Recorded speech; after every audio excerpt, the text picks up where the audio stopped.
वैशाख मास महत्तम अध्याय 29।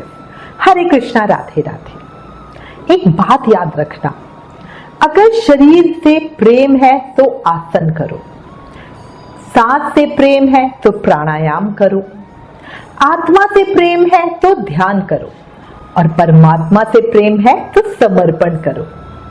कर्मों का ध्यान रखो, बस यही साथ जाएंगे। विचार करो। अब गणेश जी महाराज और अपने गुरुदेव को याद करते हुए वैशाख मास महत्तम का अध्याय 29 सुनते हैं। गौरा पुत्र गणेश है, पिता जिनके महेश है, लड्डू जिनका भोग है, मूषक है सवारी, सुख करता दुख हरता जय पालनकारी। बोलो गणेश जी महाराज की जय। गुरु की महिमा का क्या मैं बखान करूं, गुरु ही है मेरे ईश्वर, इस सच को मैं स्वीकार करूं। बिना गुरु जीवन में तम ही तम छाया है, गुरु है मेरे सूर्य जो सच्चे राह पे चलना सिखाया है। बोलो गुरुदेव महाराज की जय। वैशाख मास महत्तम के अध्याय 28 में शंख मुनि और व्याध का संवाद सुन रहे थे, जिसमें शंख मुनि व्याध को प्राणों के श्रेष्ठ होने और उन्हें श्राप मिलने की कथा को बता रहे थे।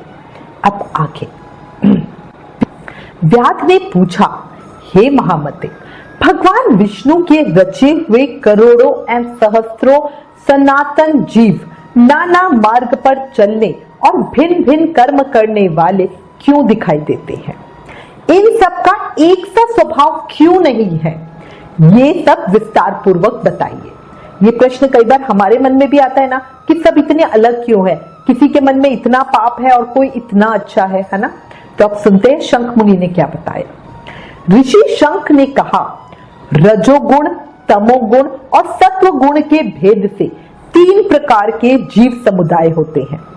उनमें राजस स्वभाव वाले जीव राजस कर्म के, तमोगुणी जीव तामस कर्म और सात्विक स्वभाव वाले जीव सात्विक कर्म करते हैं। कभी कभी संसार में इनके गुणों में विषमता भी होती है, उसी से वो ऊंच और नीचे कर्म करते हुए उसी के अनुसार फल भी भोगते हैं। कभी सुख कभी दुख और कभी दोनों को ही ये मनुष्य गुणों की विषमता से प्राप्त करते हैं। प्रकृति में स्थित होने पर जीव इन तीनों गुणों से बंधते हैं। गुण और कर्मों के अनुसार ही उनके कर्मों का भिन्न भिन्न फल मिलता है। ये जीव फिर गुणों के अनुसार ही प्रकृति को प्राप्त होते हैं। प्रकृति में स्थित हुए प्राकृतिक प्राणी गुण और कर्म से व्याप्त होकर प्राकृतिक गति को प्राप्त होते हैं। तमोगुणी जीव तामसी वृत्ति से ही जीवन निर्वाह करते और सदा महान दुख में डूबे रहते हैं। उनमें दया नहीं होती, वो बड़े क्रूर होते हैं और लोक में सदा द्वेष से ही उनका जीवन चलता है। राक्षस और पिशाच तमोगुणी जीव है जो तामसी गति को प्राप्त होते हैं। राजसी लोगों की बुद्धि मिश्रित होती है, वो पुण्य और पाप दोनों करते हैं। पुण्य से स्वर्ग पाते हैं और पाप से यातनाएं भोगते हैं। इस कारण ये मंद भाग्य पुरुष बार बार इस संसार में आते जाते रहते हैं। जो सात्विक स्वभाव के मनुष्य हैं, वो धर्मशील, दयालु, श्रद्धालु, दूसरों के दोष न देखने वाले तथा सात्विक वृत्ति से जीवन निर्वाह करने वाले होते हैं। इसलिए भिन्न भिन्न कर्म करने वाले जीवों के एक दूसरे से पृथक अनेक प्रकार के भाव है। उनके गुण और कर्म के अनुसार महाप्रभु विष्णु अपने स्वरूप की प्राप्ति कराने के लिए उनसे कर्मों का अनुष्ठान करवाते हैं। भगवान विष्णु पूर्ण काम है, उनमें विषमता और निर्दयता आदि दोष नहीं है। वो समभाव से ही सृष्टि का पालन और संहार करते हैं। सब जीव अपने गुणों से ही कर्म फल के भागी होते हैं। जैसे एक माली बगीचे में लगे हुए सब वृक्षों को एक रूप से सींचता है और एक ही कुएं के जल से सभी वृक्षों में पानी डालता है, पर फिर भी सभी वृक्षों के अलग अलग स्वभाव होते हैं। बगीचा लगाने वाले में किसी प्रकार का भेदभाव और निर्दयता का दोष नहीं होता। बगीचा लगाने वाला किसी वृक्ष को ज्यादा देखभाल नहीं करता और किसी की कम नहीं करता, ठीक है ना, बट फिर भी सभी वृक्षों का स्वभाव अलग अलग होता है। ऐसे ही भगवान ने हम सबको बनाया, बट सबका स्वभाव अलग है। देवादिदेव भगवान विष्णु का एक निमेष ब्रह्मा जी के एक कल्प के समान माना गया। निमेष क्या होता है? मतलब एक बार पलक झपकाने में जितना समय लगता है, और कल्प का मतलब होता है एक युग। तो भगवान विष्णु का एक पलक झपकाने जितना जो समय होता है वो ब्रह्मा जी का एक युग होता है। ब्रह्म कल्प के अंत में देवादि देव शिरोमणि भगवान विष्णु का उन्मेष होता है। उन्मेष का मतलब वो आंख खोलकर देखते हैं। जब तक निमेष रहता है तब तक प्रलय है, जब तक वो आंखें बंद रखते हैं तब तक प्रलय होती है। निमेष के अंत में भगवान अपने उदर में स्थित संपूर्ण लोगों की सृष्टि करने की इच्छा करते हैं। सृष्टि की इच्छा होने पर भगवान अपने उदर में स्थित हुए अनेक प्रकार के जीव समूहों को देखते हैं। उनकी खुशी में रहते हुए भी संपूर्ण जीव उनके ध्यान में स्थित होते हैं। अर्थात कौन जीव कहाँ किस रूप में, इसकी स्मृति भगवान को सदा बनी रहती है, भगवान को पता होता है। भगवान विष्णु चतुर्व्यूह स्वरूप है। वो उन्मेष काल के प्रथम भाग में चतुर्व्यूह रूप में प्रकट हो व्यूगामी वासुदेव स्वरूप से महात्माओं में से किसी को सायुज्य साधक तत्व ज्ञान, सायुज्य साधक तत्व ज्ञान होता है मतलब परमात्मा और उसकी सृष्टि के संबंध में होने वाला सच्चा ज्ञान, इसको हम ब्रह्म ज्ञान भी कहते हैं, वो देते हैं। किसी को सारूप्य, सारूप्य होता है एक रूप होने का भाव। किसी को समीप्य, समीप्य होता है निकटता, और किसी को सलोक्य मतलब एक प्रकार की मुक्ति देते हैं। भगवान श्री हरि ने पूर्ण गुण वाले वासुदेव आदि 4 व्यूहों के द्वारा माला, जया, कृति और शांति को स्वयं स्वीकार किया। उनसे संयुक्त चतुर्व्यूहात्मक महाविष्णु ने पूर्ण काम होकर भी भिन्न भिन्न कर्म और वासना वाले लोगों की सृष्टि की है। उन्मेष काल का अंत होने पर भगवान विष्णु पुनः योग माया का आश्रय लेकर व्यूगामी संकर्षण स्वरूप से इस चराचर जगत का संहार करते हैं, मतलब उस समय प्रलय आ जाती है। इस प्रकार भगवान विष्णु का ये सब चिंतन करने योग्य कार्य बतलाया गया है, जो ब्रह्मा आदि योग से संपन्न पुरुषों के लिए भी अचिंतनीय और दुर्विभव्य है। दुर्विभव्य मतलब जिसका अनुमान कठिनता से होता है। अब शंख मुनि की बात सुनकर व्यास ने पूछा, मुने भागवत धर्म कौन कौन से हैं और किन के द्वारा भगवान विष्णु प्रसन्न होते हैं? तो शंख मुनि ने कहा, जिसके अंतकरण की शुद्धि होती है, जो साधु पुरुषों का उपकार करने वाला है तथा जिसकी किसी प्रकार से भी निंदा नहीं की जा सकती, उसे तुम सात्विक धर्म समझो।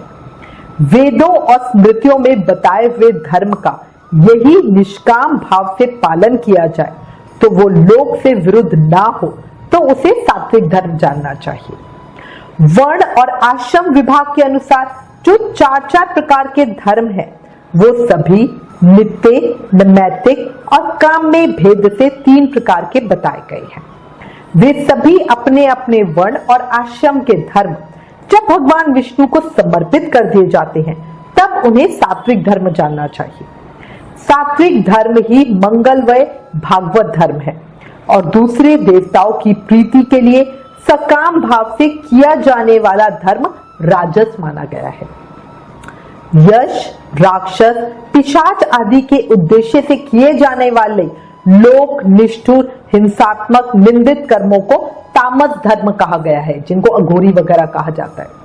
जो सत्व गुण में स्थित हो, भगवान विष्णु को प्रसन्न करने वाले शुभ कारक सात्विक धर्मों का सदा निष्काम भाव से अनुष्ठान करते हैं, वो भागवत भक्त कहे गए, मतलब विष्णु भक्त माने गए हैं। जिनका चित्त सदा भगवान विष्णु में लगा रहता है, जिनकी जिह्वा पर भगवान का नाम और जिनके हृदय में भगवान के चरण विराज्यमान है, वो भागवत कहे गए हैं। जो सदाचार परायण, सबका उपकार करने वाले और सदैव ममता से रहित है, वो भागवत माने गए हैं। जिनका शास्त्र में, गुरु में और सत्कर्मों में विश्वास है तथा जो सदा भगवान विष्णु के भजन में लगे रहते हैं उन्हें भागवत कहा गया है। उन भागवत भक्त महात्माओं को जो धर्म नित्य माना गया है, जो भगवान विष्णु को प्रिय है तथा वेदों और स्मृतियों में जिनका प्रतिपादन किया गया है, वे ही सनातन धर्म माने गए हैं।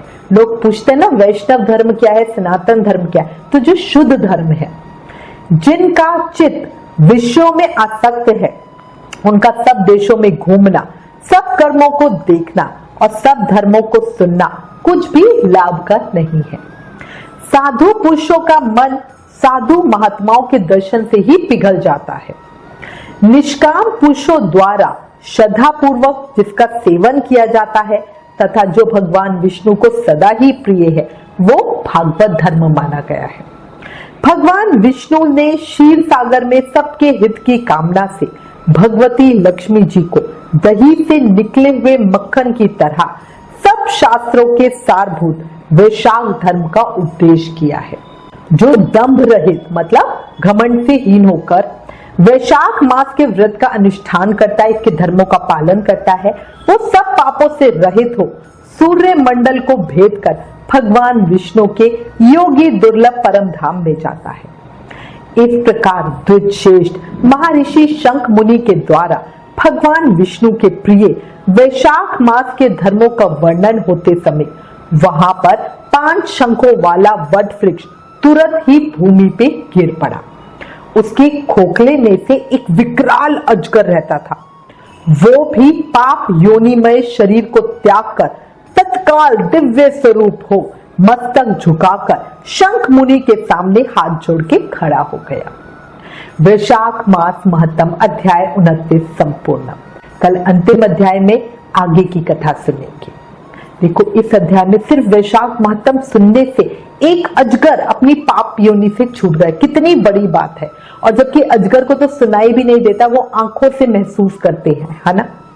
अंत में फिर कहूंगी, किसी को डर है कि भगवान देख रहा है, किसी को भरोसा है कि भगवान देख रहा है। आपका क्या विचार है, आपको क्या लगता है? देखो भाग्य के दरवाजे पर सर पीटने से अच्छा है कि आप कर्मों का ऐसा तूफान पैदा करो कि दरवाजे अपने आप खुल जाए।